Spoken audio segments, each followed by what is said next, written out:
नमस्कार दोस्तों, welcome to my YouTube channel expert classes. आज मैं आपको कॉन्स्टिट्यूशन या संविधान का 5th लेक्चर लूँगा। इस लेक्चर में मैं आपको अनुसूची या शेड्यूल समझाऊंगा। अनुसूची या शेड्यूल क्या होता है, कोई भी संविधान जब बनता है तो उसमें अनुसूची और शेड्यूल का क्या महत्व होता है, इससे कैसे क्वेश्चन बनते हैं, ये सारे क्वेश्चन समझाने की कोशिश करूँगा। लेकिन आज का वीडियो शुरू करने से पहले आप मेरे चैनल को सब्सक्राइब करें, लाइक करें, शेयर करें और कमेंट करना ना भूलें। सबसे पहले हमारे संविधान में कितनी अनुसूची हैं? हमारे संविधान में 12 अनुसूची हैं। कितनी अनुसूची हैं? 12। या शेड्यूल या अनुसूची एक ही, इंग्लिश में शेड्यूल बोलते हैं, हिंदी में अनुसूची बोलते हैं। अनुसूची होती क्या है? अब कई लोग पूछते हैं अनुसूची और अनुच्छेद में अंतर क्या होता है। अनुसूची और अनुच्छेद में अंतर क्या होता है तो याद रखना, अनुसूची वो होती है जिसमें ग्रुप ऑफ इंफॉर्मेशन रहती है और अनुच्छेद वो होते हैं जिसमें पर्टिकुलर इन्फॉर्मेशन रहती है। जैसे ग्रुप ऑफ इंफॉर्मेशन क्या होती है, जब जैसे किसी पूरे भारत के जितने स्टेट हैं उसको एक अनुसूची में रखा है कि भारत एक संघों का राज्य है, उसको मतलब कि भारत में 29 स्टेट और उनकी सीमाएं हैं, बट हर राज्य के लिए एक एक आर्टिकल दे देना, वो अनुच्छेद हो गया। मतलब एक एक आर्टिकल में एक एक चीज़ की इन्फॉर्मेशन दी गई है और अनुच्छेद में ग्रुप ऑफ इंफॉर्मेशन दी गई, मतलब उससे रिलेटेड एक ग्रुप बना दिया और उसको एक अनुसूची में रख दिया। तो अनुसूची और अनुच्छेद में ये अंतर होता है। अब चलते हैं अपन एक, मैं हर अनुसूची को समझाऊंगा, बाद में इसकी ट्रिक बताऊंगा कि समझना कैसे हो, इसको याद कैसे करना है। चलिए पहले मैं एक एक अनुच्छेद को समझाता हूँ, एक एक शेड्यूल को समझाता हूँ। फर्स्ट शेड्यूल या पहली अनुसूची हमारी, इसमें दिया गया है भारत के 29 राज्य और 7 केंद्र शासित प्रदेश। मतलब अनुसूची नंबर फर्स्ट में दिया गया है भारत के 29 राज्य और 7 केंद्र शासित प्रदेश की सीमाओं के बारे में जानकारी और उनके नाम की जानकारी। 29 राज्य और 7 केंद्र शासित प्रदेश की सीमा और उनके नाम की जानकारी, मतलब भारत में जो 29 राज्य उनका क्या नाम है, उनकी सीमा कहाँ से कहाँ तक लगी हुई है, वो अनुसूची नंबर पहली में दी गई है, अनुसूची नंबर 1 में दी गई है। बट अगर कोई आपसे पूछे कि पर्टिकुलर जम्मू कश्मीर को किस आर्टिकल में दिया गया है, किस अनुच्छेद में दिया गया है, तो हर स्टेट को एक अनुच्छेद दिया गया है। अनुसूची में पूरे स्टेट रखे हैं हर स्टेट के लिए एक अनुच्छेद दिया गया है। तो अनुसूची और अनुच्छेद में अंतर समझ में आया। नेक्स्ट अनुसूची नंबर सेकंड, अनुसूची नंबर हमारा सेकंड है या शेड्यूल नंबर हमारा सेकंड है राष्ट्रपति, राज्यपाल, ध्यान रखना, राष्ट्रपति, राज्यपाल, लोकसभा का अध्यक्ष, उपाध्यक्ष, विधानसभा का या विधान परिषद का सभापति, उपसभापति, सुप्रीम कोर्ट का न्यायाधीश और कैग मतलब मैंने पहली क्लास में बताया था, इससे पहले वाले वीडियो में कैग को पूरे से समझाया। कंप्ट्रोलर एंड ऑडिटर जनरल, नियंत्रण महालेखा परीक्षक, मतलब इन सब की वेतन भत्ते की जानकारी दी गई। किसकी जानकारी दी गई है? वेतन भत्ते की। तो मतलब पहली अनुसूची में क्या दिया है? 29 राज्य और 7 केंद्र शासित प्रदेश के नाम और सीमा दी गई है।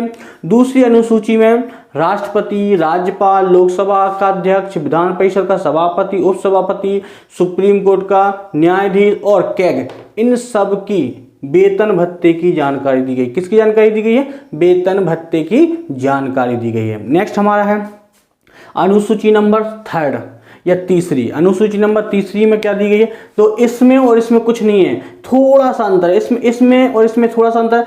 यहाँ देखो वेतन भत्ते की जानकारी दी गई है और यहाँ शपथ की जानकारी दी गई है। किसकी जानकारी दी है? अनुसूची नंबर 3 में दी गई है शपथ की जानकारी और अनुसूची नंबर 2 में दी गई है वेतन भत्ते की जानकारी। पर अंतर इतना आएगा कि यहाँ मंत्री, सांसद, विधायक, हाईकोर्ट और सुप्रीम कोर्ट के न्यायाधीश, तो मंत्री, सांसद, विधायक, हाईकोर्ट और सुप्रीम कोर्ट के न्यायाधीश के शपथ की जानकारी दी गई है। तो देखो अनुसूची नंबर थर्ड में क्या दी गई है? शपथ ली गई है। अनुसूची नंबर फोर्थ में क्या दिया गया? थोड़ा ध्यान से देखना। अनुसूची नंबर फोर्थ में दिया है राज्य में और केंद्र शासित प्रदेश में। अनुसूची नंबर 4 में दिया गया है राज्य में और केंद्र शासित प्रदेश में। अनुसूची नंबर 4 में दिया गया है राज्य में और केंद्र शासित प्रदेश में सीटों का बंटवारा या आवंटन। जो हमारे स्टेट हैं, राज्य हैं और जो केंद्र शासित प्रदेश में किसमें कितनी सीटें रखना चाहिए, तो वहां जनसंख्या के हिसाब से कितनी सीटें रखना चाहिए इनका बंटवारा अनुसूची नंबर 4 में दिया गया, मतलब राज्य में और केंद्र में सीटों का बंटवारा, किस राज्य में कितनी सीटें देना चाहिए, तो उनका बंटवारा किस में दिया गया, अनुसूची नंबर 4 में दिया गया है। अनुसूची नंबर 5 में दिया गया है, ध्यान से देखना, अनुसूची नंबर 5 में दिया गया है अनुसूचित जाति, पूरे भारत की अनुसूचित जाति और अनुसूचित जनजाति, पूरे भारत की अनुसूचित जाति और अनुसूचित जनजाति के जो क्षेत्र हैं उनमें कानूनी तौर पर विशेष सुविधाएं देना और उपबंध मतलब सुविधाएं मुहैया कराना। तो ये अनुसूची नंबर 5 में पूरे भारत की। अब अनुसूची नंबर 6 में थोड़ा ध्यान से देखना, अनुसूची नंबर 6 में है, थोड़ा ध्यान से, अनुसूची नंबर 6 में दिया गया है केवल कुल स्पेशल राज्यों को रखा गया है, स्पेशल स्टेटों को रखा गया है, जैसे असम, मेघालय, त्रिपुरा और मिजोरम। असम, मेघालय, त्रिपुरा और मिजोरम के विशेष जो अनुसूचित जनजाति हैं, इनकी यहाँ की जो अनुसूचित जनजाति है केवल एसटी, यहाँ एससी नहीं रखा गया, केवल एसटी, यहाँ की जो अनुसूचित जनजाति है इसके लिए कानूनी सुविधाएं मुहैया कराना या उपबंध देना, मतलब ये विशेष तौर पर दिया गया है। क्यों? क्योंकि ये इस समय जब ईस्ट इंडिया कंपनी भारत से जा रही थी, मतलब 1961 की बात करें, ईस्ट इंडिया कंपनी के बाद की बात, पुर्तगाली जब भारत से जा रहे थे तो उन्होंने अपने वर्करों को कानूनी तौर पर भारत सरकार को सौंप दिया था। तो भारत सरकार ने उन्हें एक विशेष दर्जा दिया था। तो वो असम, मेघालय, त्रिपुरा, मिजोरम में जो एसटी रहती है, उनके वर्कर जो रहे हैं, उनको विशेष तौर पर भारत को एक कानूनी अधिकार दिया गया, उनको सुविधाएं दी गई हैं। ठीक है। अनुसूची नंबर 7, अनुसूची नंबर 7 में दिया गया है सूचियों को 3 भागों में या पावर या शक्ति को 3 भागों में बांटा गया है। जो देश की पावर है या शक्ति है, अनुसूची नंबर 7 में उसे 3 भागों में बांटा गया है। कौन कौन से 3? केंद्र अनुसूची या केंद्र सूची, राज्य सूची और समवर्ती सूची। केंद्र सूची, राज्य सूची और समवर्ती सूची, इनको सब्जेक्ट या विषय दी गए हैं या इनको पावर दी गई है। केंद्र सूची को 99 सब्जेक्ट दिए गए हैं। ये क्वेश्चन बहुत पूछा जाता है। पावर के बारे में कई बार क्वेश्चन आता है कि केंद्र सूची, केंद्र को कितनी पावर दी गई, तो आप कितने विषय दिए गए हैं, तो आप रखना केंद्र को 99 सब्जेक्ट दिए गए हैं या पावर दिए गए हैं, मतलब 99 सब्जेक्ट में इनको पावर दिया गया है। राज्य सूची को या राज्य को कितनी पावर दी गई, 62 सब्जेक्ट पर पावर दी गई है, 62 सब्जेक्ट पर पावर दी गई है। और समवर्ती सूची को, समवर्ती सूची मतलब दोनों मिलके कोई काम करेंगे तो कितने 52 विषय पर कार्य करेंगे या 52 सब्जेक्ट को पावर दी गई है। तो अगर कोई आपसे पूछे कि शक्तियों का बंटवारा, यदि क्वेश्चन आता है कि शक्तियों का बंटवारा किस सूची में रखा गया है, तो आप बताना सूची नंबर 7 में या अनुसूची नंबर 7 में शक्तियों का बंटवारा दिया गया है या शेड्यूल नंबर 7 में। ठीक। अनुसूची नंबर 8, अनुसूची नंबर 8 में दिया गया है भाषा। भारत में भाषा या विषय, भाषा, तो भारत में कितनी भाषाएं हैं सबको पता है। अकॉर्डिंग टू कॉन्स्टिट्यूशन 22 भाषाओं का उल्लेख किया गया है। तो डायरेक्ट 22 भाषाओं को नहीं जोड़ा गया था, पहले संविधान में 14 भाषाओं को जोड़ा गया था, पहले संविधान में 14 भाषाओं को जोड़ा गया था, फिर 14 से उन्हें 18 कर दिया गया, 14 से उनको 18 कर दिया गया। लेकिन ये क्वेश्चन पूछा जाता है 18 से 22 भाषाएं कब जोड़ी गई, तो देखिए ध्यान रखना, 18 से जो 4 भाषाएं और जोड़ी गई तो 22 हो गई। 18 से 4 भाषाएं 92 संविधान संशोधन या अमेंडमेंट, 92 संविधान संशोधन 2005 में, 92 संविधान संशोधन 2005 में 18 में 4 भाषाएं और जोड़ी गई तो ये 22 हो गई। अब वो 4 भाषाएं कौन सी थी? बोडो जो कि असम की थी, बोडो असम की, डोंगरी जम्मू कश्मीर की भाषा थी, डोंगरी जम्मू कश्मीर की भाषा है, मैथिली उत्तर प्रदेश की भाषा है और संथाल या संथाली ये झारखंड की भाषा है।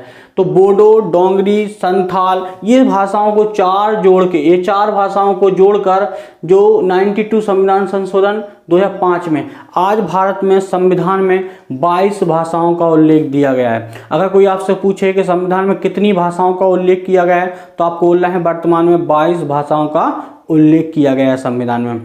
इसके बाद अनुसूची नंबर 9, अनुसूची नंबर 9 भूमि सुधार अधिनियम।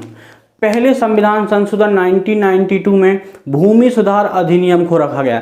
भूमि सुधार अधिनियम क्या है? भूमि सुधार अधिनियम के अंतर्गत वो चीज़ें आती हैं कि गवर्नमेंट को यदि कोई कंस्ट्रक्शन करना है या गवर्नमेंट को किसी चीज़ पर कोई निर्माण करना है तो वो किसान हो या वर्कर हो या कोई बिल्डर हो, यदि उसकी ज़मीन उसको चाहिए है तो वो गवर्नमेंट उसकी ज़मीन ले सकती है। और इस अधिनियम के तहत वो व्यक्ति अपनी भूमि के लिए, वो व्यक्ति जिसकी जमीन ली जा रही है अपनी भूमि के लिए सुप्रीम कोर्ट और हाई कोर्ट को चुनौती नहीं दे सकता है।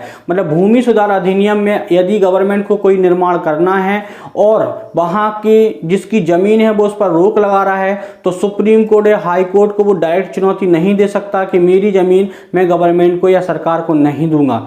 लेकिन यदि किसी की भूमि जा रही है और उसको चुनौती देना है तो जमीन तो जाएगी, लेकिन वो व्यक्ति अपनी जो संपत्ति है उसका जो पैसा मिल रहा है वो ज़्यादा से ज़्यादा लेने की कोशिश कर सकता है।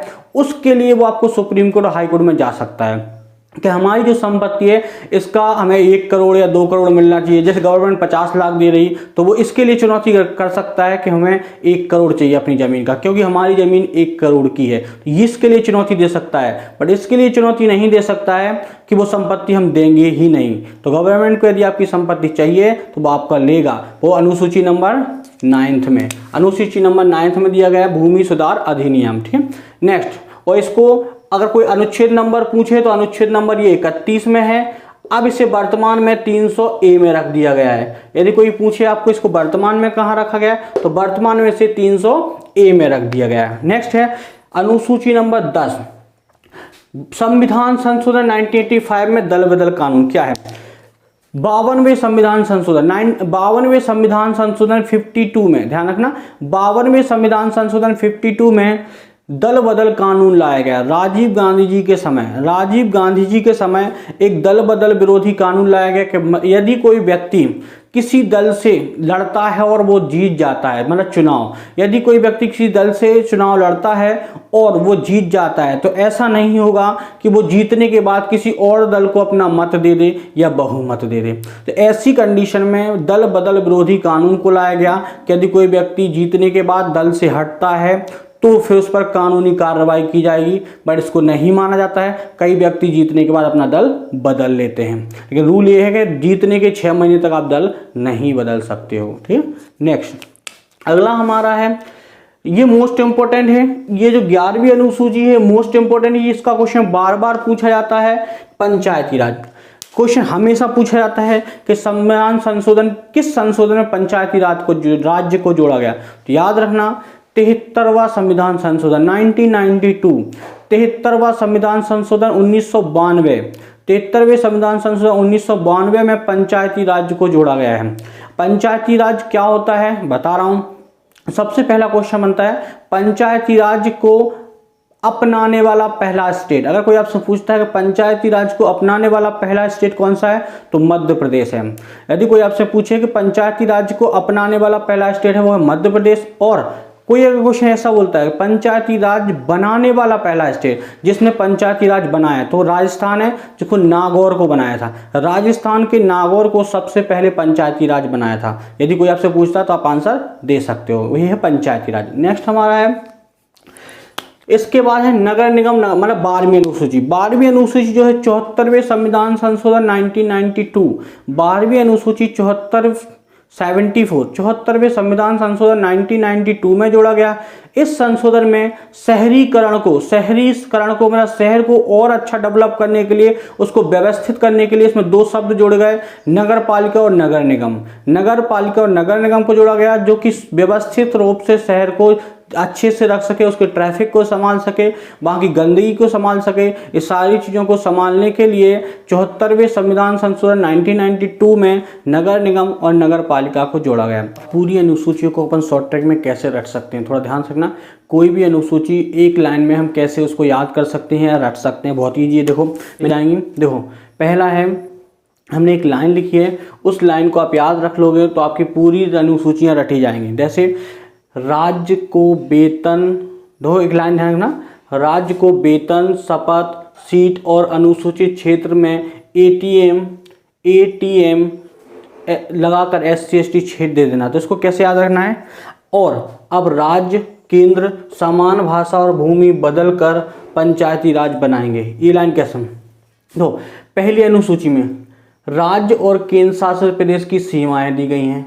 पहली अनुसूची में राज्य और केंद्र शासित प्रदेश की सीमाएं दी गई हैं, तो पहले शब्द में पहली अनुसूची निकल आई। दूसरी अनुसूची में वेतन के बारे में बताया गया, तो दूसरी अनुसूची में वेतन निकल आया। राज्य को के वेतन और शपथ, तो तीसरी अनुसूची में क्या दी गई, शपथ दी गई, तो हम तीसरी अनुसूची में शपथ के बारे में निकल आया। सीटों मतलब राज्यसभा, राज्य में और केंद्र में सीटों का आवंटन चौथी अनुसूची में दिया, चौथा हो गया।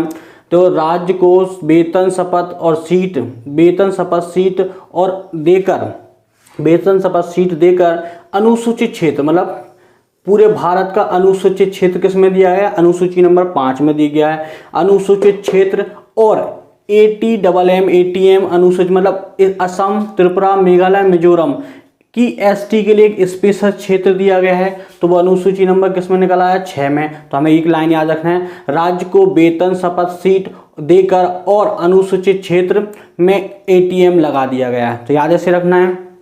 तो पहली लाइन में पहली अनुसूची, दूसरी लाइन दूसरे शब्द में दूसरी अनुसूची, तीसरे शब्द में तीसरी अनुसूची, चौथे शब्द में चौथी अनुसूची, पांचवें शब्द में पांचवीं अनुसूची, छठवें शब्द में छठवीं अनुसूची, ये छठवां शब्द है।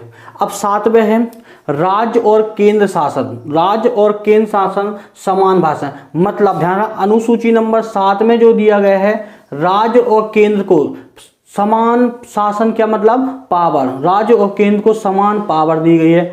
अनुसूची नंबर 7 में राज्य और केंद्र को समान शक्ति या पावर दी गई है, तो अनुसूची नंबर 7 में क्या निकल आया, राज्य और केंद्र की समान पावर निकल आई हैं, शक्तियाँ निकल या सब्जेक्ट निकल आए हैं। अब भाषा, समान भाषा, भाषा शब्द आया तो ये 8वीं अनुसूची में भाषा शब्द है, भाषा।